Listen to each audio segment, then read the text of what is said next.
Se algo durante a sua infância ou adolescência levou a relacionar-se com livros. Esta foi uma questão que se me afigurou bastante, não é complicada, mas que me fez recordar os meus tempos de infância. E deparar-me com uma situação que nunca tinha pensado até então. Eu nasci em 72, fui para a escola nos finais dos anos 70, 80, inícios de 80, e começo a fazer uma retrospectiva do que é hoje em dia, o que hoje em dia as crianças têm ao seu alcance e o que é que nós tínhamos naquela idade. E de facto nós não tínhamos muita coisa para nos entretermos. Nós tínhamos os 3 meses de férias que eles tinham, portanto o nosso refúgio, porque a televisão também não era uma solução, porque dava só um bocadinho, não é? Nós tínhamos às 6 da tarde aquela hora com o Vasco Granja e depois já não tínhamos mais. Ou brincávamos na rua, ou então a solução realmente passava por nos entretermos. E os livros foram, de facto, o meu entretém durante muitos anos.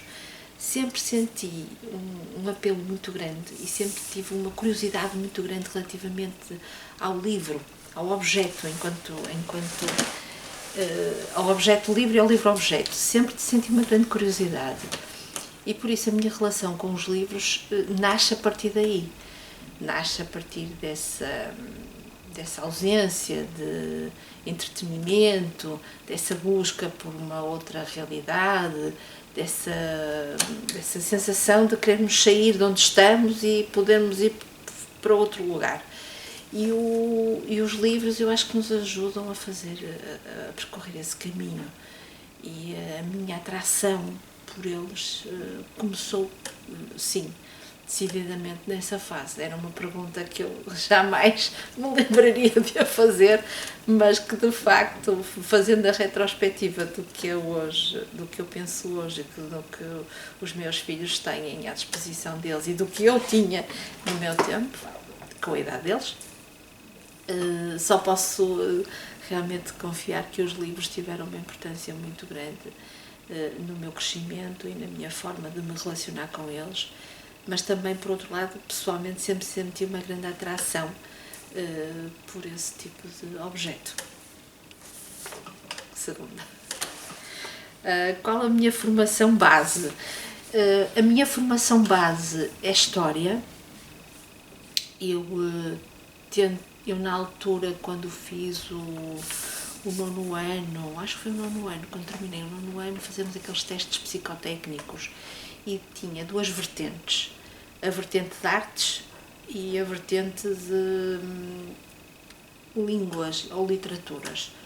E eu, sinceramente, fiquei na dúvida, mas fui parar a História. Arrependo-me um bocado hoje em dia, porque artes teria sido, se calhar, uma solução para mim e aquilo que eu faço hoje em dia faria muito mais sentido. Mas, não tendo sido possível, acho que acabei por enveredar para o sítio certo. A formação em bibliotecas veio posteriormente, já quando trabalhava em Serralves, e que me foi proposta e foi-me feita uma proposta de eu integrar ou a equipa de curadoria e passava para a produção de exposições, ou permanecer na biblioteca. E eu, na altura, não sei porquê, mais uma vez, acho que é aquele sexto sentido, preferi ficar na biblioteca. Por isso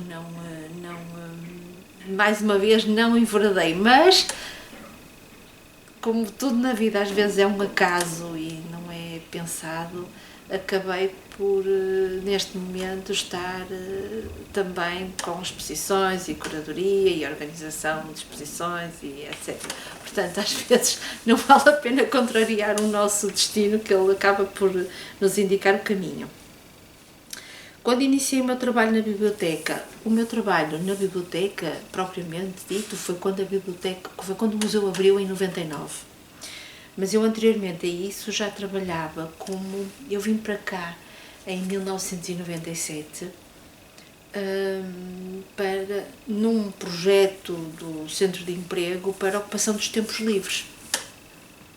Eu era voluntária no Museu Militar do Porto, onde fiz o meu estágio em uniformologia militar, e depois, como não queria estar parada, nem queria estar em casa sem fazer nada, optei por ficar como voluntária lá durante cerca de um ano e qualquer coisa. E ajudava-os, porque eles também não tinham assim muitos recursos, e depois numa ida ao Centro de Emprego para me inscrever, eles falaram-me na possibilidade de fazer uma OTL, que era uma ocupação dos tempos livres, na Fundação, durante um período de 6 meses, para o Centro de Documentação e Investigação, que funcionava só a nível interno, só para o serviço educativo, investigadores, não era aberto ao público. Mas a proposta atraiu-me, e eu acabei por abandonar o Museu Militar, vim para aqui em 97 e aqui fiquei desde então, portanto estou há 19 anos em Serralves e é um trabalho muito interessante e que me possibilitou uma série de experiências realmente inesquecíveis. É uma casa muito... Não é uma casa fácil, mas é uma casa que nos possibilita uma data de experiências que são fabulosas. Porquê? Porque Serralves é bastante solicitado por outras entidades. Como temos esse lado muito visível para o público,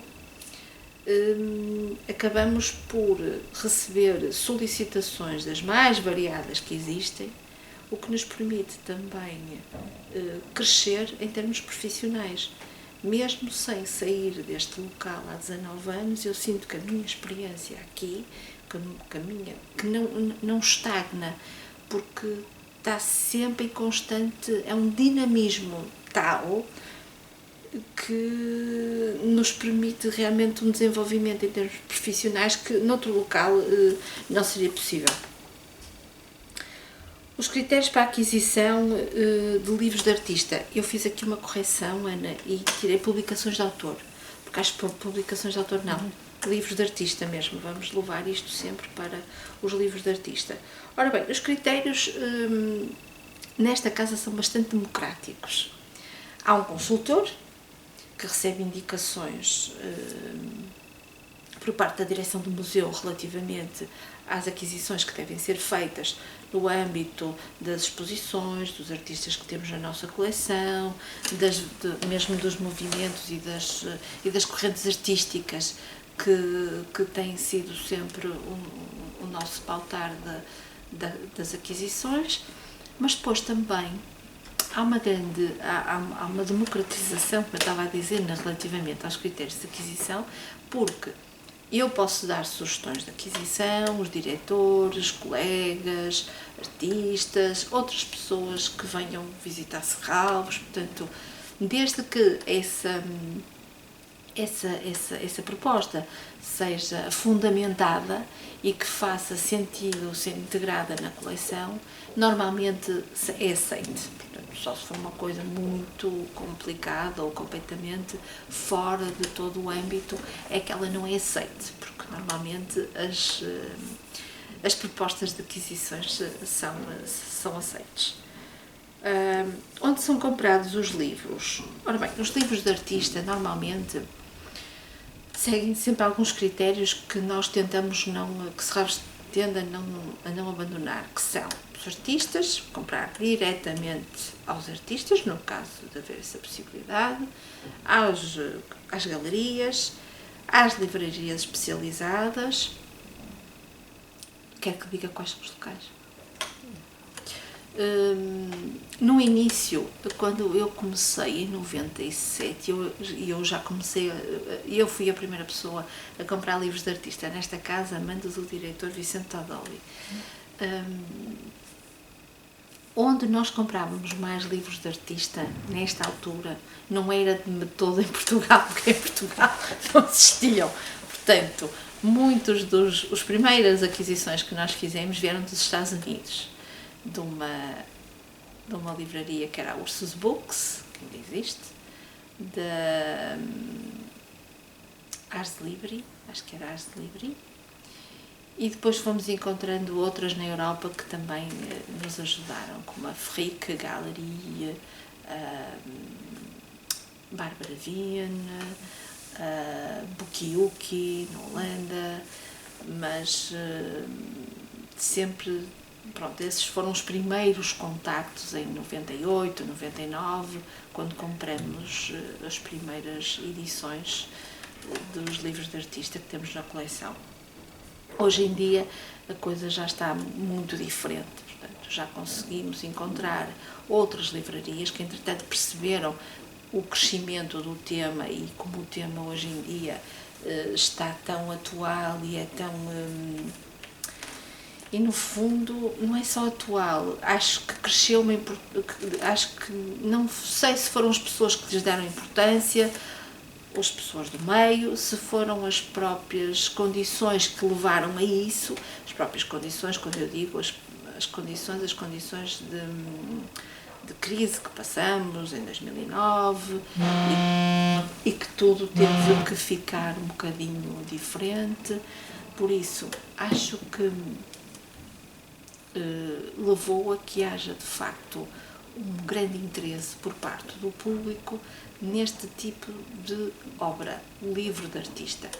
Foi uma coisa que cresceu, tal como nos anos 60, e que as pessoas hoje em dia nutrem uma grande vontade, uma grande curiosidade, e não é à toa que hoje em dia assistimos a universidades e outras escolas especializadas a lecionar este tema dos livros de artista aos seus alunos. Portanto, não é à toa que as coisas acontecem só porque acontecem, não. Há um crescimento. E desse crescimento, à volta, começam a vir as ramificações desse resultado, desse interesse.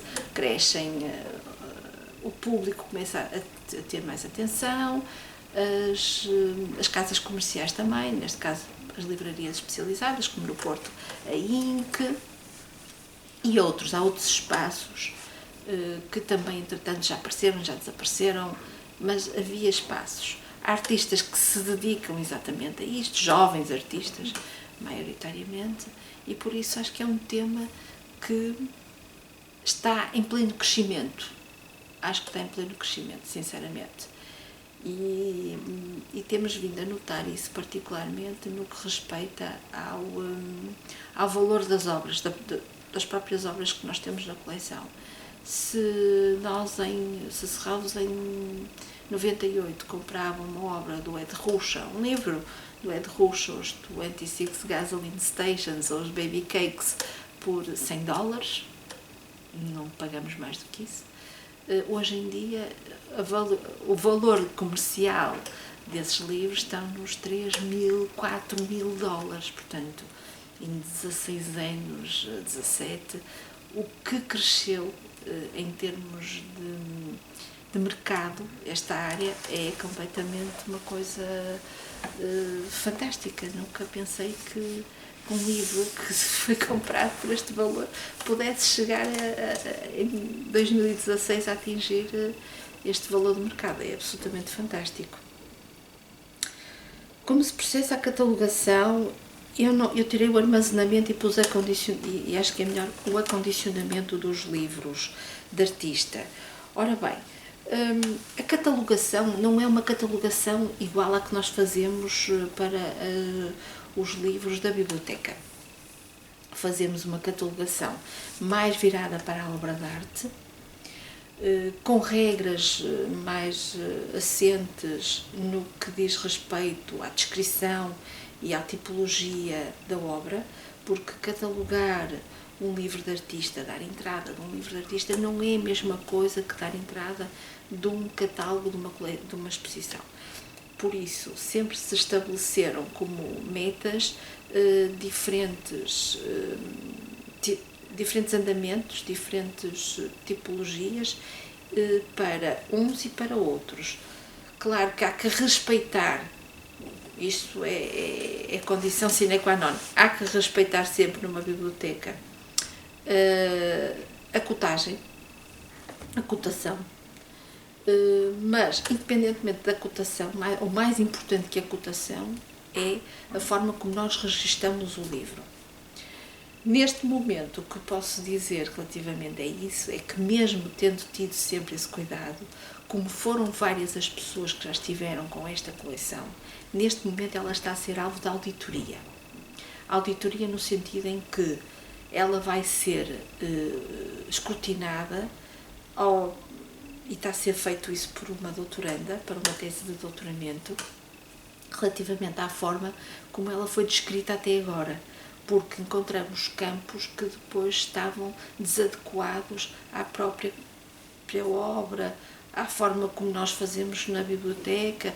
Por isso, estamos a fazer um grande levantamento relativamente à catalogação que foi feita até então e esperamos no próximo ano as coisas já estarem melhores.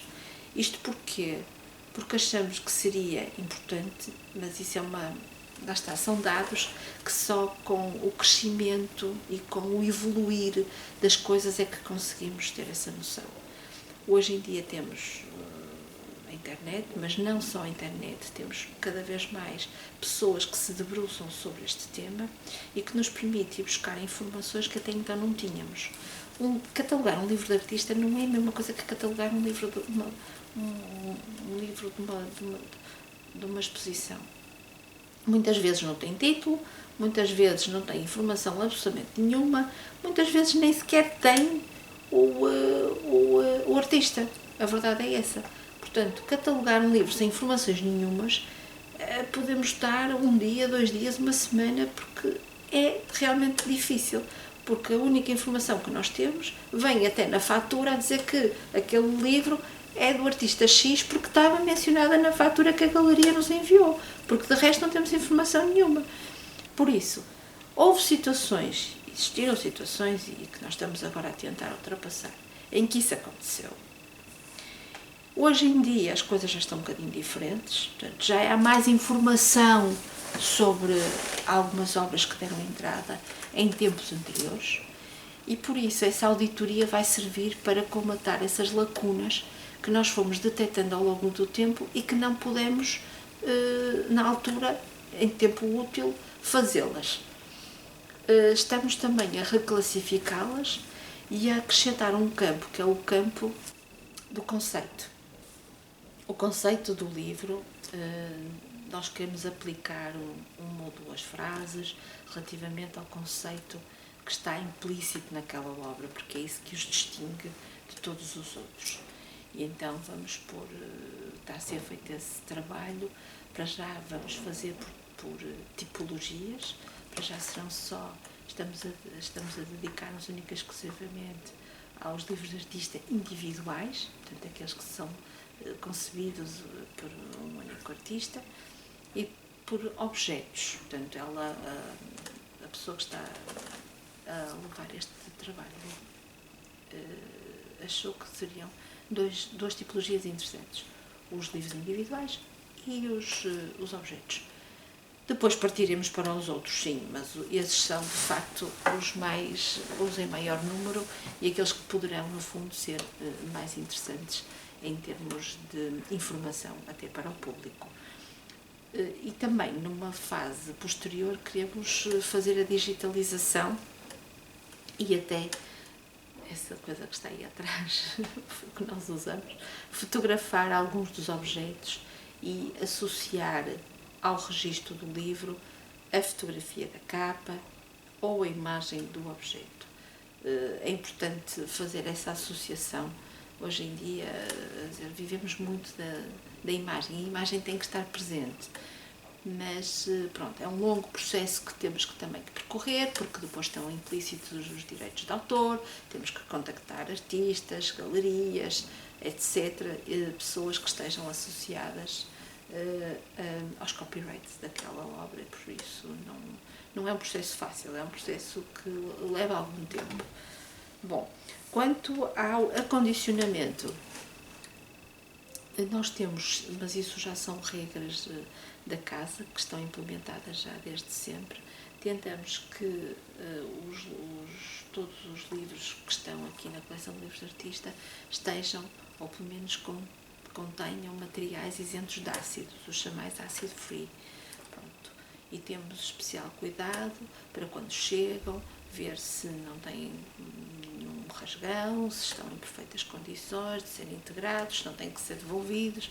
Já houve situações em que nos chegaram encomendas que estavam os livros danificados, tiveram que ir para trás. Pronto, isso aí acontece, não há nada a fazer, mas a partir do momento em que entram aqui têm que estar em perfeitas condições e primamos sempre por um acondicionamento que lhes permita sobreviver o mais possível no tempo, não é? Por exemplo, estas caixas que nós construímos são para objetos, para eles estarem acomodados de forma mesmo que os faça perdurar no tempo e que não tenham problemas em termos de acondicionamento. Ora bem, de que forma se torna a coleção de livros de artista acessível? Ela está sempre acessível. A coleção de livros de artista não é que não esteja acessível. Ela pode, em algum momento, não estar acessível ou por a obra estar em exposição, ou pela sua fragilidade, porque pode acontecer, ou porque não está em condições naquele momento de ser mostrada ao público. Mas as pessoas, para terem acesso à coleção, é uma maneira muito fácil, basta que nos contactem, mandem um e-mail, digam exatamente o que é que pretendem relativamente à consulta que vão fazer. Nós temos sempre o cuidado de enviar às pessoas quais as condições em que o livro pode ser consultado e a coisa processa-se de forma muito natural, não é preciso nada de especial relativamente ao acesso. Quem é o público que consulta a coleção de livros de artista? Ora bem, o público normalmente são artistas, jornalistas, pessoas a fazer doutoramento, estudantes, professores, mas aquele público que eu tenho notado que tem vindo mais à biblioteca são, de facto, os alunos de Belas Artes. Desde que a Faculdade de Belas Artes do Porto criou uma disciplina que tem a ver com multimédia e que tem a ver com esta questão dos livros de artista, noto que há uma procura maior. E o que a biblioteca fez nesse caso foi possibilitar ao professor que está a lecionar a disciplina que essa aula seja dada aqui na biblioteca. Isso faz com que depois os alunos percam aquele constrangimento de vir à biblioteca e falar connosco e pedir-nos as coisas porque acham que é tudo muito difícil. Não é difícil. A aula é dada aqui, a apresentação dos livros de artista, o professor em causa faz uma seleção, leva-se lá para fora e com luvas, põe-se uma caixinha de luvas, os alunos podem tocar nos objetos e podem tocar nos livros e folheá-los e perceber a dinâmica deles, etc. E tem funcionado muito bem. Portanto, o acesso tem sido realmente grande e a resposta tem sido muito positiva por parte dos alunos. Como se relaciona a sua atividade de bibliotecária com as exposições em torno de livros de artista organizada pelo Museu de Serralves dentro e fora de portas? Ora bem, é uma pergunta um bocado complicada, porque eu, a partir do momento em que estou a produzir uma exposição, eu deixo de ser bibliotecária e passo a ser produtora, curadora, etc., menos bibliotecária. Eu não... De repente, era como eu dizia no início, aquilo que eu sempre procurei não fazer, e embora me tenha sido proposto, que seria a produção de exposições, eu acabei por estar muito envolvida e estou muito envolvida nas exposições da biblioteca já desde há muitos anos, como o consultor Guiche Renan. Portanto, é muito interessante. Não, acho que são duas categorias que não se sobrepõem, que podem trabalhar juntas. Embora, claro, que há coisas que eu sou muito exigente, porque não deixo de ser bibliotecária, obviamente. E há coisa que, quando vem um comissário e pede, esse precisa de todos os livros do Christian Boltanski, eu fico um bocado arrepiada, porque penso, mas porquê é que precisa de todos os livros do Christian Boltanski? Se calhar pode ir lá embaixo e escolher quais são os livros que quer, selecionar, retirar os que pretende, mesmo que seja, não precisa de todos, porque eu acho que isso é uma mania dos curadores, eu quero tudo, que é para depois não usarem nada. E isso é uma coisa que me aborrece enquanto bibliotecária, porque acho que é uma falta de organização mental muito grande. Isto é uma crítica. Mas que eu não podia deixar de fazer referência. E eu acho que quando comecei a trabalhar com o guia, a montar as exposições, ele no início tinha muito esse vício, que eu tentei contrariar e dizer-lhe, explicar-lhe que o trabalho numa biblioteca é um trabalho muito sério e que as pessoas que estão a trabalhar ali têm que tirar os livros e que eles, quando estão na estante, estão por ordem cronológica e que têm uma determinada ordem, uma determinada organização, que nos leva algum tempo a pô-los como estão, e que chegar aqui e tirar tudo para passado meia hora, tornar a pôr tudo direito, é um trabalho inglório para quem trabalha numa biblioteca. Portanto, isto é uma pergunta que eu fico sempre... Tento também ser um bocadinho mais flexível, mas impondo algumas regras, porque trabalhar com comissários que só sabem trabalhar assim, tipo, tragam-me tudo, é difícil e não foi fácil ao longo destes anos, mas tem corrido bem.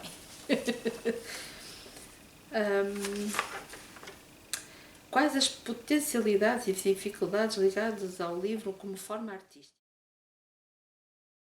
Acho que são imensas as potencialidades e exemplo disso são as exposições que nós temos feito desde 2002, com a primeira exposição do Richard Long, até agora, há bem pouco tempo. A próxima que nós vamos ter também para outubro vai ser com base na coleção de livros de artista.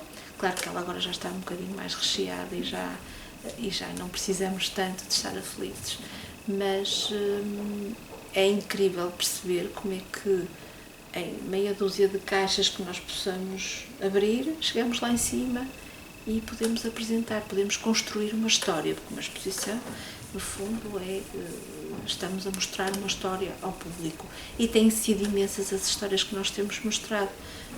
Já fizemos mais de 35 exposições lá em cima, na mezanine, ou dedicadas a um artista em especial, ou dedicadas a um tema, como foi o da Melart, como foi o da performance, como foi o da arquitetura, como foram tantos outros que já apresentamos, e acho que isso é de notar. As dificuldades também existem, não digo que não existem. Por vezes os materiais em que os livros de artista são feitos, como por exemplo o coelho do Dieter Roth, ou a cabeça de chocolate, obrigam-nos a ter realmente algum cuidado na forma como vamos apresentar essas obras. Portanto, eu estou a ver essa como uma dificuldade, em termos quer de conservação, quer de exposição, porque estas cabeças de chocolate ele decidiu fazer 30 ou 100, ou já não sei exatamente quantas, e já restam muito poucas, e os coelhos também. Portanto, materiais perecíveis, orgânicos, é muito complicado de os conservar e de os manter ao longo do tempo. Ora bem, segundo a minha visão, como é que eu defino o livro de artista? Isso é um bocadinho complicado, Ana, mas eu acho que eu defino o livro de artista enquanto obra que tem uma ideia ou um conceito que está subjacente à própria obra, que tem uma intervenção direta do artista e algo que o distinga de outras edições, por exemplo, ter um número de exemplares baixos, por isso.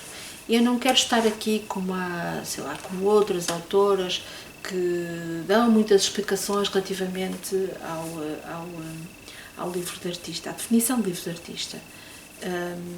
Não, eu acho que não. Acho que mais vale uma definição simples, curta, e nomeava estas 3 ideias para a definição de livro de artista. 3 a 5 exemplos de livros de artista. Bom, eu acho que há 3 nomes que a mim me parecem extremamente importantes, que são Dieter Roth, por ter sido um dos artistas mais completos e que dominava todas as técnicas de concepção de livros de artista e criava compulsivamente tudo para ele do nada fazia um livro de artista, e para mim é sem dúvida uma referência, Dieter Roth. Lourdes de Castro, por outro lado, por ser portuguesa, por ter feito uma edição tão especial como a KWY, obviamente com outros artistas da época, mas ela teve um papel muito, muito interventivo nessa publicação, por ser uma pessoa que eu admiro imenso, uma artista que eu admiro imenso ainda hoje em dia, pela humildade, pelo saber estar, por ser uma pessoa fantástica e que sempre encarou com muita naturalidade, mas ao mesmo tempo com muita sabedoria, esta área, e com muita simplicidade, e por isso admiro-a imenso em termos artísticos. E gostava também de referir uma artista que descobri há 2 anos, não mais do que isso, que é a Sarah McKillop. É uma artista, uma jovem artista, ainda não é assim muito conhecida, mas já vai tendo agora um nome na praça, que também, com uma simplicidade genuína e com um saber fazer extraordinário, consegue-nos captar a atenção em todos os livros que faz, e isso é absolutamente fantástico.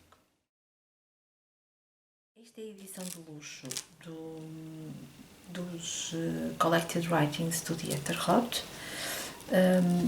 Esta é uma obra que é muito frágil e que, por exemplo, não pode viajar, nem fazer itinerâncias, nem andar por muito lado.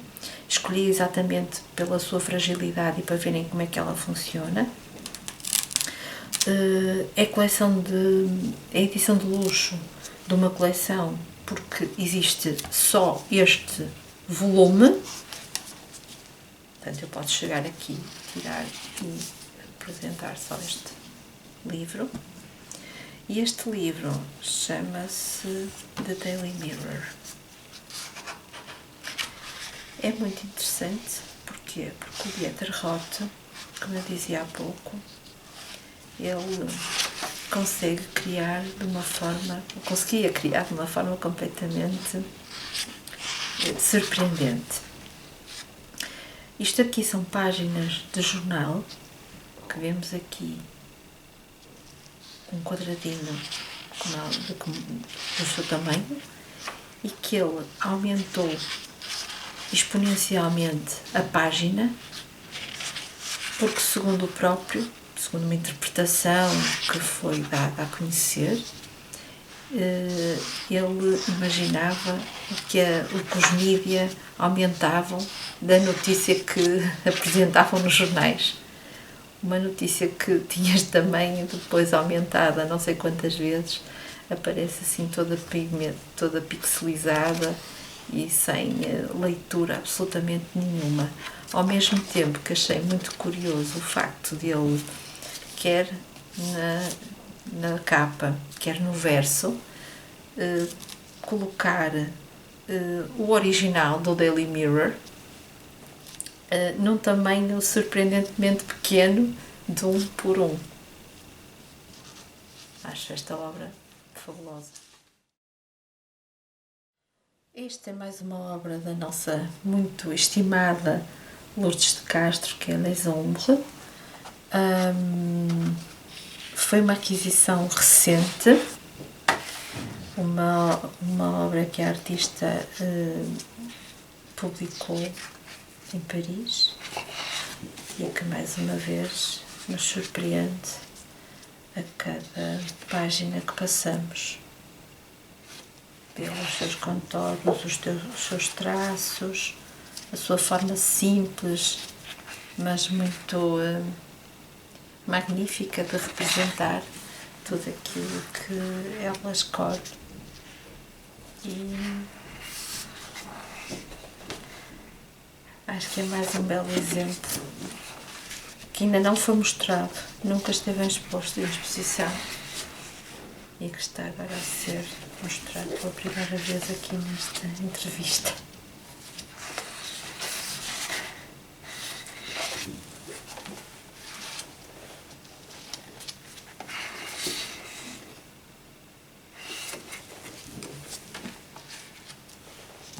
Outro exemplo também muito bom que eu agora não tenho aqui, acho absolutamente fantástico, são os acrílicos que a Lourdes faz.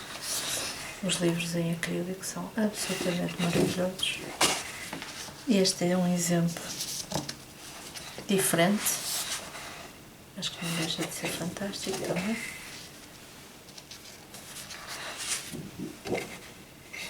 E que nunca foi mostrado, daí essa curiosidade.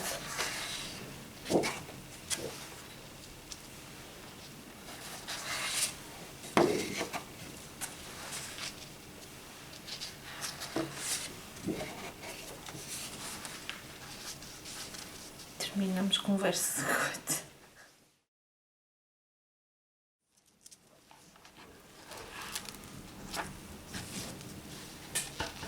Como se fossem uns bilhetes, umas rifas ou de uma lotaria.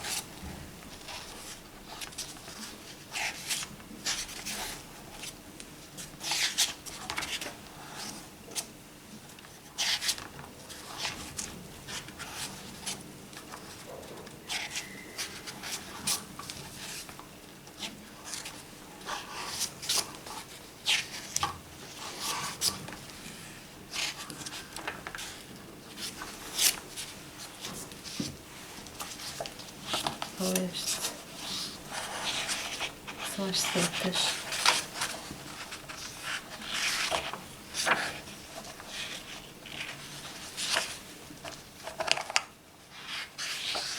Quase invisíveis, opacas.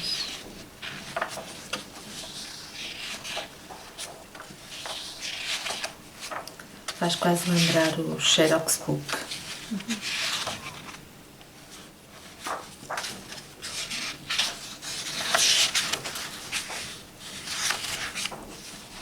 Um trabalho perfeitamente possível e simples, muito simples.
Está brilhante.